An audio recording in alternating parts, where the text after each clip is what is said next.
Hello everyone, I am here with another new episode of this podcast. I am Maria, facilitator and podcaster at Rehan School Online Academy. Today we have an amazing guest with us, Shehraan Hafiz from Canada. Without wasting time, let's welcome our guest and continue our conversation.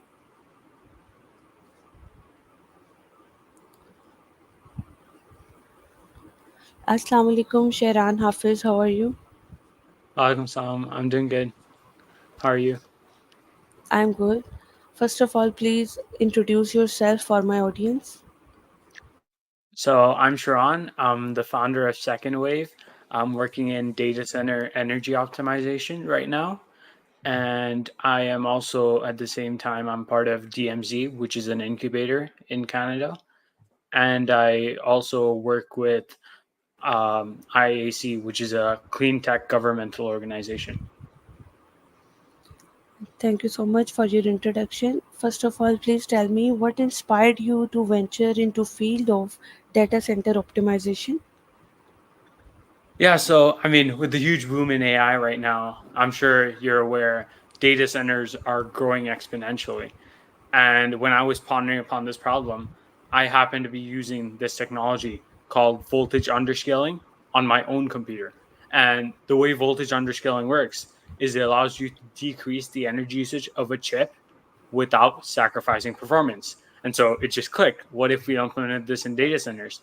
And that was in March. And after talking to numerous experts and doing my research, I ended up pursuing this and right now I'm trying to implement it in data centers. Can you share a defining moment in your career that significantly influenced your current path? Yeah, I think the most important moment for me was finding mentors who could support me through this journey and who actually already had experience because you can never go into the sort of entrepreneurship alone. And especially if you're new to it, like I was, you need someone who can guide you through it and help you understand the different challenges you may face. What role has TKS played in your professional journey? Yeah, TKS has been a really great for me in terms of getting me out to explore the real world. And I don't think I would be willing to explore new options outside of traditional education if not for TKS. Can you elaborate on the technology behind School Wave, how it improved data center energy efficiency? Yeah, so currently the way data centers deal with their energy usage is they optimize for the lowest 1% in terms of efficiency so they can have the highest yields and they can have the same software across their entire stack. Right now, now that AI is a thing, you can instead optimize every single chip on an individual basis. And using this technology, you can see an average of 20% in energy efficiency gains, which is huge because that can mean up to $10 million in savings per year for big data centers. So that's basically what we're trying to implement today. What are some of biggest challenges you faced while building School Wave and how did you overcome them? Yeah, so while building Second Wave, I think since we're targeting data centers, it's a very established industry. And so it can be really hard to break in as someone who's new to it. Sort of like the medical field, they are very resistant to outsiders. And so for me, I had to really find my way to network with the right people and find people who could help me out in my journey and actually support this cause and help us get customers. So that was the most difficult part for me. Thank you for your answer. How do you measure success of Second Wave's initiative? Sorry, I could not catch that. Could you please repeat? Yes. How do you measure the success of Second Wave's initiative?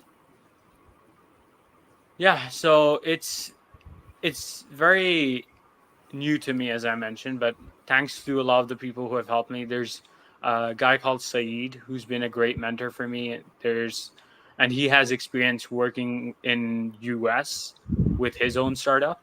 So he was able to sort of educate me on how to go about doing different things with my company and how I could get incorporated and all of that. So in that terms, it's always useful to have people who help you out.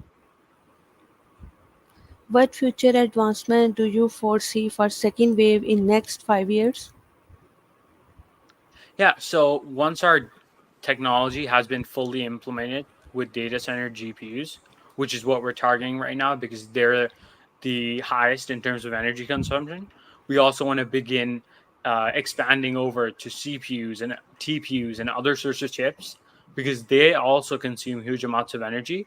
It's just that GPUs are the highest in the rankings. But if we want to pursue one of more minor changes as well, then we can expand to CPUs and TPUs as well. How do you stay updated with latest trends and advancements in technology? Yeah, so for me, it's been very valuable to subscribe to newsletters. One that I would definitely recommend is The Hustle. They always post daily newsletters and they send them right to your email. And they have the latest on AI and everything that's going on in the tech world. This past weekend, I was reading their newsletter. They had something about how NVIDIA's stock was going to fall. So I just shorted it myself and made some money like that. So it's always useful to stay updated and outside of your business as well and your investments, for example, it could be super helpful to keep up with the tech. Yes, I totally agree with you. Can you discuss any recent technological innovation that excites you and why? Yeah. So, I mean, there's always a lot going on, but I think one of the most uh, long term things that I see happening is in terms of blockchain. I think Bitcoin is super huge and the potential is being underestimated, but a lot of politicians, even in the US, are now starting to see it as this sort of national reserve currency, which they want to implement. So I think blockchain is something I would definitely set my eyes on. People don't see it being sustainable in the short term, but I think in the long term, it's going to be much bigger than it is today. How do you see role of AI evolving in field of data center optimization? Yeah. So for now, I think most of the utilization of AI in data centers has been focused on the actual load side. For example, Google's DeepMind implemented this AI technology, which allowed them to balance the load on different GPUs, and that allowed them to save 50% energy. And if we implement our technology with Second Wave, we're more so on the hardware side. And I think with AI, we can figure out new ways to make the individual chips more efficient. I know Microsoft is using AI to figure out new ways to make new chips, for example. And so on the hardware side, I think there's huge advancements to be made with AI. Yes. How do economic policies impact technological innovation, particularly in areas of data center optimization? Yeah, so for me, the government has been really helpful, and the economic policies are great for me, at least in Canada, because there's a lot of environmentalism and ambition for clean technologies. And so, through that lens, I have been able to push forward my company and help it get backed by, as I mentioned, the IAC, which is a clean tech governmental organization, and that sort of incentive definitely exists over here and can be super helpful for companies like mine. Which city in Canada do you live? I'm based in Toronto. Okay. What changes in economy policy would advocate to foster innovation and sustainability in technology? Yeah, I think in terms of sustainability, we could see more initiatives and credits, for example, for green energy. there's a lot already, but I think there's definitely could be more advancements in that area. And same with innovation. Uh, I think we could potentially provide more benefits to companies building new technologies. Even though Toronto's really good for startups, everyone else always says go to New York or go to Silicon Valley. I think Toronto needs to become that hub where we can depend on sustainable technological developments. And the only way to do that is through having more incentives for companies to start here. Have you ever visited Silicon Valley? I have not visited Silicon Valley, but I have visited New York, which is the closest tech hub for me right now. Okay.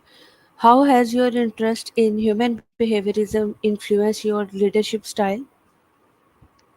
Yeah, so I think it's sort of good to understand how every single person thinks, because that way you can sort of push yourself to appeal to them.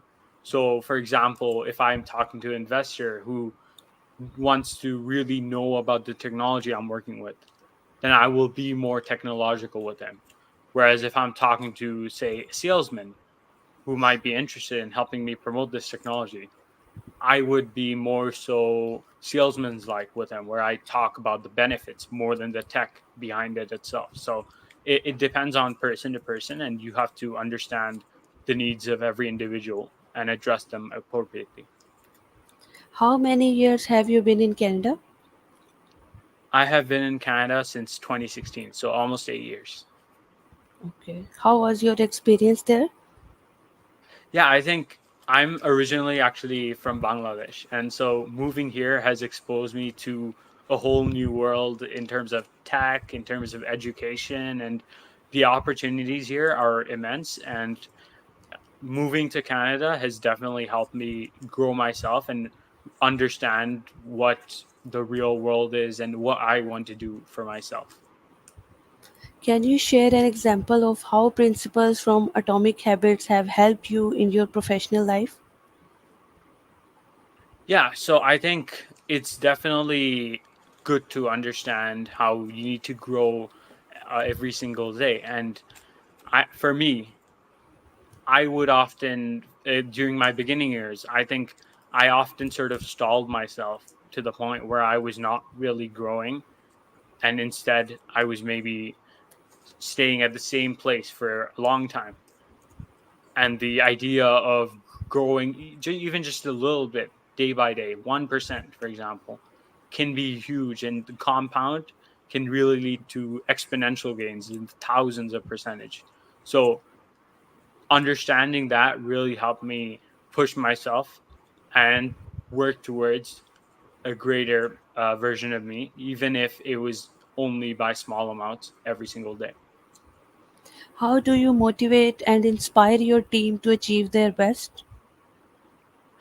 Yeah, so it's always good to help your team understand that they're involved themselves and they actually have benefits from the technology. I find often leaders, they feel too egotistical and they end up pushing their own team away, and I don't think that's the way to go. You should treat yourself as if you were one of your team members. And this is how many of the great CEOs of Silicon Valley did work like this. And I am also trying to replicate them in terms of being human and not feeling like this evil emperor who's ruling over their workers. How do you balance your professional life with your interest in cricket, tennis, etc.? Yeah, so I think it's always good to have some sort of sports and exercise on the side, but have what's good for me is having a really set schedule where you can put time towards work but also put time towards your other interests. So for example, I usually don't play games or sports outside of weekends, so that has worked for me, and I usually work mostly on the weekdays and less on the weekends. And that sort of schedule is what you want to figure out what works for you. I also exercise in the evening on most weekdays. So that's also been a compromise I've been able to make for myself. And it really depends on your own needs and what you want for your own schedule. What lessons from playing sports have you applied to your professional journey? Yeah, so I think sports have really helped me form my leadership because when I was younger, I started one of the first cricket clubs in my region. And through that, I was able to inspire a community of many ambitious and incredible individuals and learn how to deal with different individuals who maybe didn't fit into other communities. Often the people that were part of my cricket club were not part of anything else. And I think giving people a space where they feel uh, fit in and where they feel accepted has really taught me to develop my leadership skills. And even in my work, I am able to apply these. What is your long-term vision for future of data center optimization? Yeah, so in the long term, I think we want to have technologies like AI and even future technologies like robotics be implemented into data centers and remove the sort of human aspect that is uh, so common within a lot of these data centers today, because we want to focus on the automation and actually making it more efficient with the new technologies. How do you see role of renewable energy in future of data center technology? Yeah, so already a lot of the big companies like Microsoft, they are pushing renewable energy, and a lot of them are fully dependent on renewable energy, at least in places like America. But I think in the future we want to expand that all over the world, where 100% of all data centers are dependent on renewable energy. And as part of the tech sector, it's a lot more open to goals of sustainability and green energy. And I think it will be crucial for us to develop sustainable energy in a field like data centers, where the energy consumption is so high and every single uh, piece of gas or coal used could have significant impact in terms of sustainability. What are most significant challenges facing data center industry today? Yeah, so there are a lot of issues. For example, with the boom in AI, the scalability is a huge concern because the energy demand is incredibly high from these data centers. And as they try to scale, not only do data centers have to scale, but also their energy providers have to scale as well. And so what ends up happening is a lot of times they have to temporarily end up using those non-renewable energy sources just so they can accommodate those growing data centers. And that is what I feel we could bring sustainable energy into, and especially with nuclear power plants, which are much easier to develop and take up way less space than other forms of renewable energy. I think it could be a good future for us if we focus on implementing these technologies. Yes. What opportunities do you see for young innovators in tech field? Yeah, so I think young innovators really need to focus on what the future is going to be, and particularly in terms of uh, seeing how they can develop their own skills, not for today, not for the past, but for the next 10, 20 years, and really focus on improving their skills in technologies they see as being the next big thing.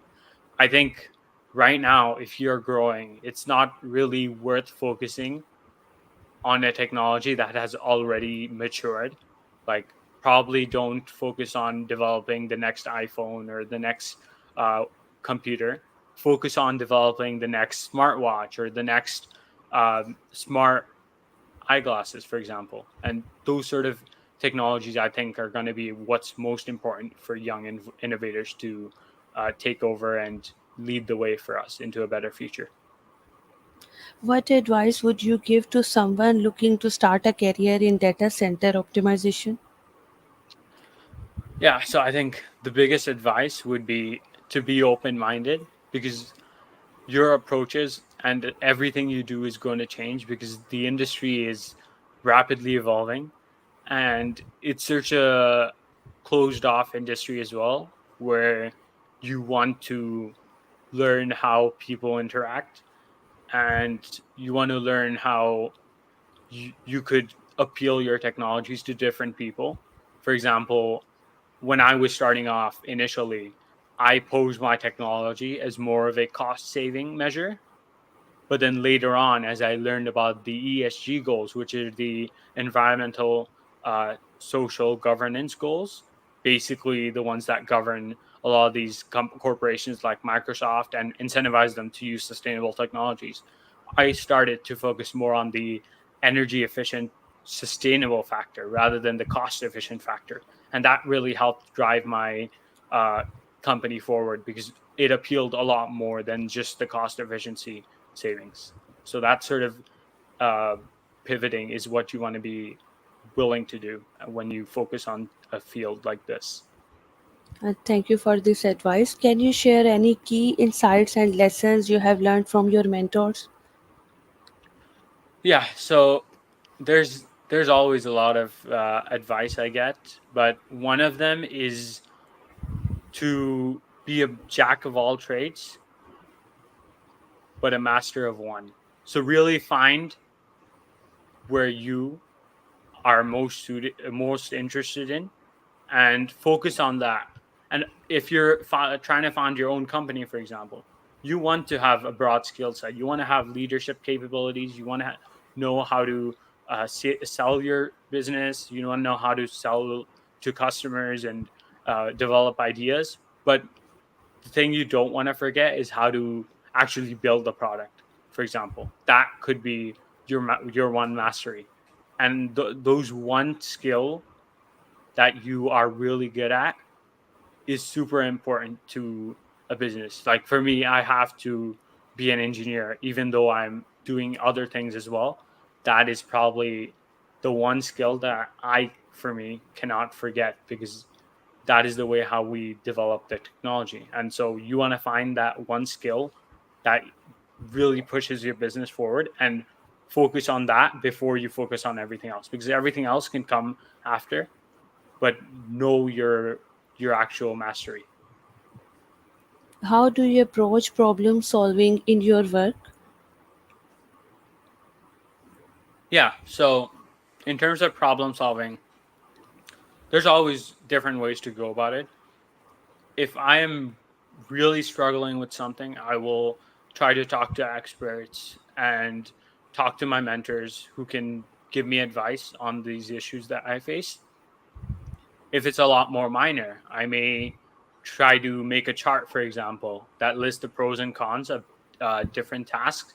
And using that, I will make a decision for myself on which way I should go about things. What role do you think tech companies should play in addressing global changes, especially climate change? Yeah, so tech companies, I think, are doing super well in terms of advancing new technologies with renewable energy. Like I mentioned, they are really good at pushing them forward and making sure a lot of the data centers as well, for example, are in sustainable territories. However, I think we can do a lot more in order to forward sustainable initiatives. I think tech companies really need to stand up worldwide for sustainable energy usage, and not just in countries where it does appeal well, like in Canada or US. I think in other countries as well, where sustainability is not as much of a concern, tech companies need to take just as much of an initiative there as they do over here. And I think that is the key for tech companies today. What motivates you to keep pushing forward in your field? Yeah, so I think for me, the main motivation is looking forward and thinking the consequences of what could happen if the work I'm doing succeeds. Because data centers, for me, the sustainability aspect is huge. And I think I could significantly contribute to the reduction of energy, harmful energy, if our technology is implemented. And that is the motivation for me looking forward as to the why I want to work on this right now. Please tell us about your favorite hobbies in your free times. Yeah, so for my favorite hobbies, I really enjoy sports. You know, you mentioned tennis, cricket, but I also love basketball. I'll play soccer as well once in a while. I also love attending different sort of events like networking events, which are super fun for me and also really interesting because those are the places where you get to learn from different kinds of people and get new perspectives on the world. And they're super valuable for helping you understand the modern realities of different technologies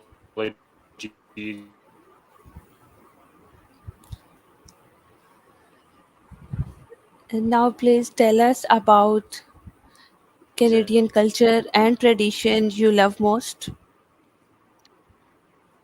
so for me, I think the nice one of the nicest things about Canada is that it is super accepting and tolerant. I don't think I've ever felt like I was not Canadian when I was here. Even as I when I had first immigrated from Bangladesh, I still felt integrated into Canadian society.